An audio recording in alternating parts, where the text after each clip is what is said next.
El tema que vamos a tratar a continuación es el del seguimiento del paciente con asma. El asma es una enfermedad heterogénea. Heterogénea quiere decir que no hay un asma, sino que hay diferentes fisiopatologías dentro de una misma enfermedad, y esa enfermedad usualmente está asociada a inflamación crónica de las vías aéreas y a hiperreactividad bronquial. El concepto de hiperreactividad bronquial tiene dos puntos claves. Uno es que los bronquios son hipersensibles, es decir, reaccionan ante estímulos muy pequeños que en personas normales no desencadenan mayor respuesta, y que son hiperreactivos, es decir, la respuesta a ese estímulo mínimo es mucho mayor de lo que sucede en una persona que no tiene estas características en las vías aéreas. Esa inflamación crónica y esa hiperreactividad bronquial condiciona episodios intermitentes de síntomas respiratorios, tos, sibilancias, disnea, sensación de opresión del pecho, que están asociados a obstrucción del flujo expiratorio, es decir, a broncoespasmo. Esa obstrucción al flujo expiratorio es variable a través del tiempo, y esas variaciones se relacionan con la exposición a irritantes, alergenos, al ejercicio, cambios de clima o a infecciones respiratorias. El diagnóstico del asma se basa en esta historia clínica y en documentar que eso corresponde a obstrucción intermitente variable del flujo expiratorio. Esto quiere decir que necesitamos una espirometría que sea obstructiva y que responda al broncodilatador, o que mejore a través del tiempo o en respuesta al tratamiento, para decir que hay obstrucción y que esta es reversible. Cuando evaluamos una persona con asma o con sospecha de asma, lo primero que hacemos es establecer el diagnóstico con la combinación de síntomas, historia y documentar la obstrucción. Una vez establecemos el diagnóstico, evaluamos al paciente, y la evaluación debe estar dirigida a cuantificar la frecuencia y la severidad de los síntomas, si hay exacerbaciones o crisis de asma repetidas, evaluar la función pulmonar, la espirometría que tenga obstrucción, que sea reversible, graduar la severidad de la obstrucción, la magnitud de la respuesta al broncodilatador, y posteriormente continuar con la evaluación del riesgo de exacerbaciones, evaluar si ese paciente tiene riesgo de desarrollar una enfermedad obstructiva severa a largo plazo, y evaluar el riesgo de efectos secundarios con los medicamentos que se usan para el tratamiento del asma.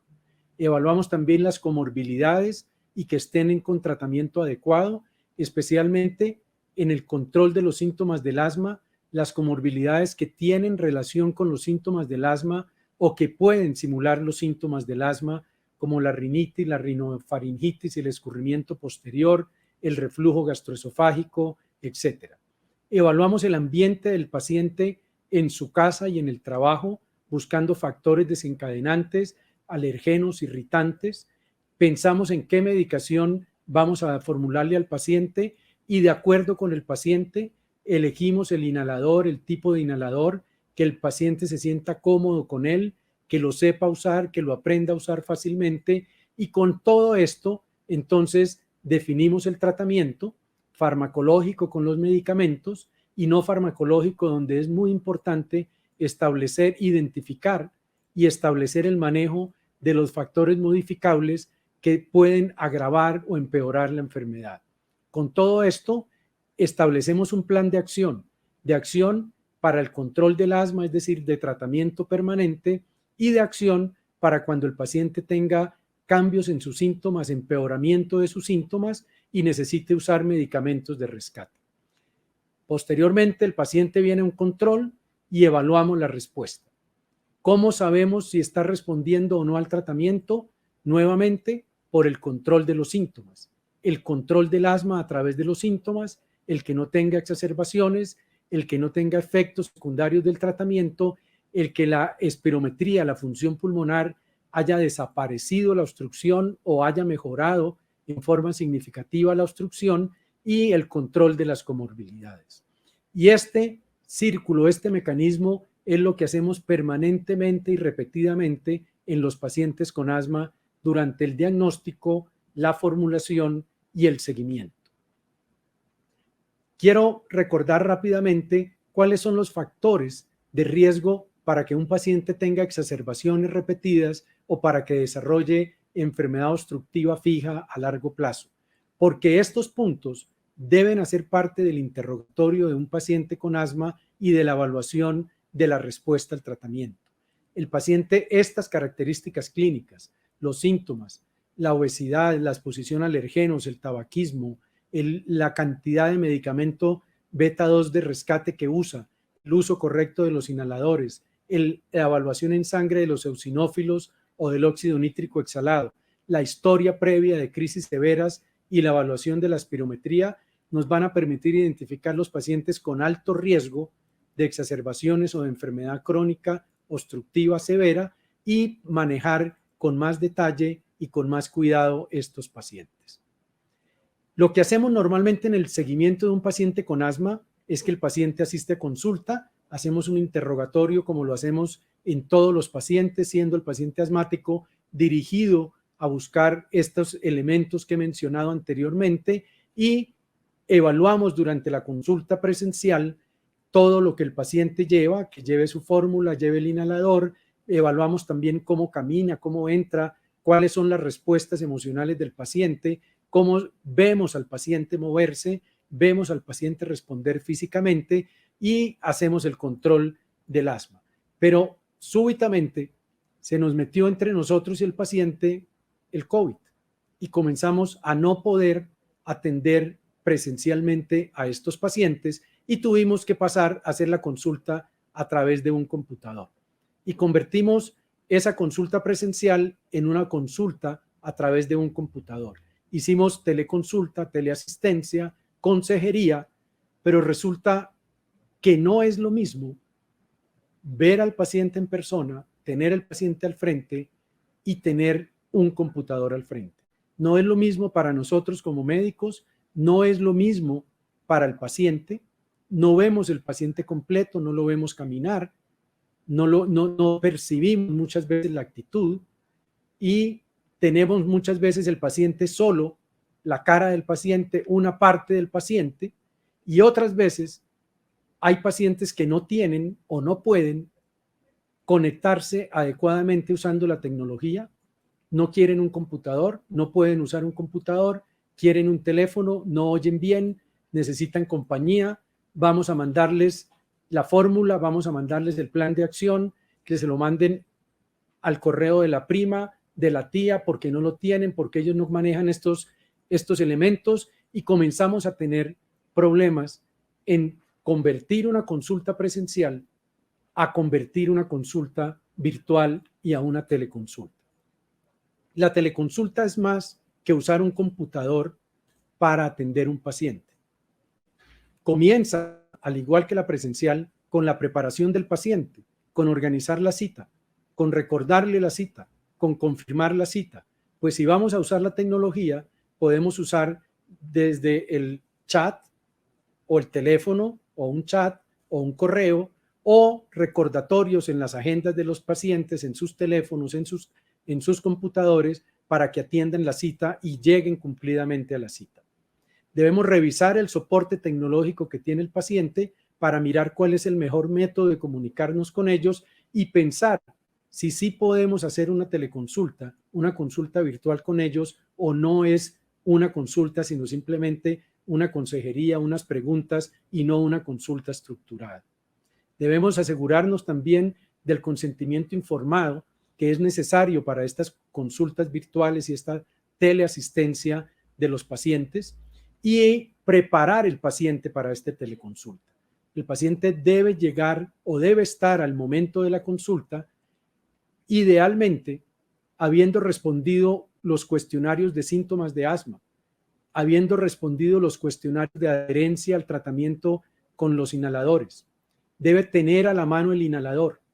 Si lo tiene en casa, debe tener un pico flujo a la mano para usarlo durante la consulta, de manera que no solo podamos medir cómo está el grado de obstrucción, sino que sepamos si el paciente lo está utilizando adecuadamente y tener a la mano la fórmula y el plan de acción para revisarlos con ellos, leerlo, ver si lo entendió o no y trabajar sobre ese plan de acción que tenía previamente el paciente. Además de la preparación del paciente, el médico se tiene que preparar también. La consulta no es una consulta a voluntad, improvisada o rutinaria como la consulta presencial. Es una consulta que debe ser estructurada, debe ir dirigida al control de los síntomas. El interrogatorio debe ser estructurado e idealmente el paciente debe haber respondido a un cuestionario de síntomas, el ACT, por ejemplo, para tener el control del asma evaluado de manera estandarizada y estructurada, el control de los síntomas. Debemos hacer un interrogatorio estructurado alrededor de las comorbilidades, el manejo ambiental, los factores desencadenantes, preguntar también sobre la adherencia y el uso de los inhaladores, si se quiere o preferiblemente usar un cuestionario que evalúa la adherencia al tratamiento de los broncodilatadores, de los inhaladores, revisar durante la consulta la técnica de inhalación, viendo al paciente utilizar el inhalador y consultar sobre la satisfacción del paciente con el tipo, con el dispositivo que está usando. Evaluar la función pulmonar, si tiene una espirometría o tiene el pico flujo, y luego ajustar el tratamiento y entregar el plan de acción también de una manera estructurada para el manejo permanente y como respuesta a los eventos que pueda tener el paciente durante el seguimiento. Hay recomendaciones también sobre cómo debe ser el examen cuando la consulta es virtual. Debemos hacer un registro estandarizado de los diferentes componentes del examen físico. Y si es posible apoyarnos en tecnología, que el paciente con su cámara nos muestre cómo está respirando, no solo la cara, no solo los ojos, que veamos el cuello, si está haciendo esfuerzo con los músculos respiratorios, si el paciente tiene un micrófono adecuado, podemos pedirle que nos deje oír el paso del aire por la tráquea en la parte central del tórax, detectar sibilancias, detectar ruidos inspiratorios, pedirle que se palpe los senos paranasales, que nos muestre las piernas, se palpe las piernas, mire, que nos muestre si hay edema o no en los miembros inferiores. Es decir, la consulta, la teleconsulta, no es una consulta conversada, debe llegar a ser una consulta con un interrogatorio y una evaluación estructurada y con un examen físico estructurado que también debe quedar registrado en la historia clínica y en la visita que se hace con el paciente. Hasta ahora hemos hablado de una parte del cuidado virtual del paciente con asma, de una visita sincrónica, de atención directa al paciente, pero también podríamos usar las visitas asistidas. Si nosotros tenemos un paciente que puede asistir a un centro de salud cercano o tener cerca una persona de salud que lo acompañe durante la consulta, durante la teleconsulta, esta persona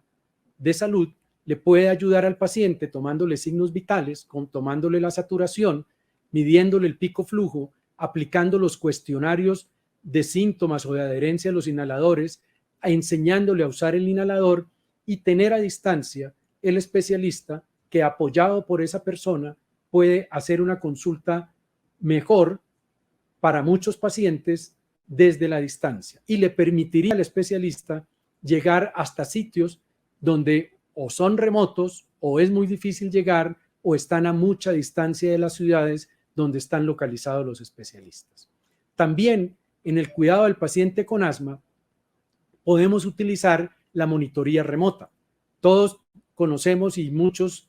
tienen los relojes con control de frecuencia cardíaca, con pasos caminados, con control de saturación arterial de oxígeno, pero aparte de esto hay muchas otras cosas que se pueden hacer específicamente en el paciente con asma. Podemos tener pico flujo o espirómetros portátiles, espirómetros que miden BF1 y capacidad vital y tienen unos indicadores de calidad de la prueba y que están conectados a los celulares o a los computadores, o tenemos los diarios electrónicos donde el paciente va registrando todos los días o algunos días a la semana cómo están sus síntomas, hay inhaladores electrónicos que registran, que le acuerdan al paciente que tiene que usarlo y que registran el uso que hace del paciente de los inhaladores para tener una mejor vigilancia y una mejor supervisión de los síntomas, de la función pulmonar y de la adherencia al tratamiento en los pacientes con asma o con otras enfermedades bronquiales. Y esto puede funcionar como datos aislados, pero puede funcionar como datos unidos a aplicaciones que a través de las cuales la persona, el paciente, pueda tener interacción o con la misma aplicación o avisar para que se comunique y tener interacción con el médico o con personal de salud, enfermería, terapia respiratoria, auxiliares de enfermería, que entrenadas en el manejo del asma respondan a esas señales de alarma que detectaron estos monitores en los pacientes. O podemos tener lo que se llama la salud móvil, que no es solo el registro, sino es el uso de esos registros para modificar el tratamiento y el manejo de los pacientes, para mejorar el estado de salud de las personas a través del uso de esa monitoría y de ese registro sistemático, electrónico y a distancia que se puede tener de las enfermedades. Y esto entonces ya no es el solo registro y el monitoreo, sino es ese monitoreo en aplicaciones y que a través de algoritmos o inteligencia artificial terminan recomendándole al paciente cuál es el mejor paso a seguir para controlar esa modificación de los síntomas, para controlar lo que le está pasando en ese momento. También existen programas que registran la contaminación ambiental dentro y fuera de la casa, la cantidad de polen en el medio ambiente y pueden recomendarle al paciente modificaciones o acciones para protegerse de lo que está pasando en la parte ambiental o para mejorar el ambiente. Igual, sesiones de educación dirigidas a los pacientes y recordatorios para acompañar y seguir al paciente durante el tratamiento de su enfermedad. Y los triage que responden a estas situaciones para acompañar al paciente en el manejo o para remitirlo a consultas especializadas, y todo esto debe ser realizado dentro de la regulación legal de cada país, asegurando la tecnología, la infraestructura necesaria para que esto ocurra y con el consentimiento del paciente para que esto ocurra de manera virtual. No reemplazando, pero sí disminuyendo la cantidad de visitas presenciales o reemplazándola en muchos casos. Entonces, la atención virtual del paciente con asma pasa de lo que creímos inicialmente que era una teleconsulta, que era hacer una consulta virtual, a hacer una consulta estructurada, tanto del interrogatorio como del examen físico, como el registro de síntomas, señales de alarma, función pulmonar, un plan de acción, ya no en un papel, sino en el teléfono del individuo o en la tableta o en el computador, que le haga recordatorios, lo guíe y lo oriente en la respuesta que deba tener a lo que le está pasando, y mecanismos de educación que pueden estar disponibles permanentemente para el paciente en la web para que él aprenda, repase y mejore el manejo del asma. Y la otra parte, que es muy importante, que le damos poco uso, pero que seguramente tiene un gran futuro, es la evaluación asistida. Organizar programas de asistencia para pacientes con asma o con cualquier enfermedad, y que esa evaluación de esos pacientes se pueda hacer en cualquier parte con un teléfono, con un computador, y la persona que está allá le da un apoyo al paciente y el especialista responde desde otra ciudad, desde otra parte donde se encuentre. La telemedicina, ¿qué resultados ha mostrado en el paciente con asma? ¿Qué estudios hay sobre esto? Estos son dos metaanálisis del 2015 y del 2016. El primero, que mostró en 6 estudios que usaron para el metaanálisis que no había diferencia en el puntaje de síntomas de asma entre quienes se manejaron guiados por telemedicina y quienes se manejaron de manera presencial. El otro nos muestra un ligero beneficio en el control del asma en los pacientes que se manejaron por telemedicina, pero había mucha diferencia, mucha heterogeneidad entre el diseño y los estudios, por lo que los datos, aunque muestran un beneficio, son controvertidos.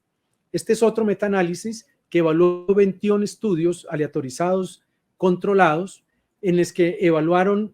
telemedicina usando teléfono, video o internet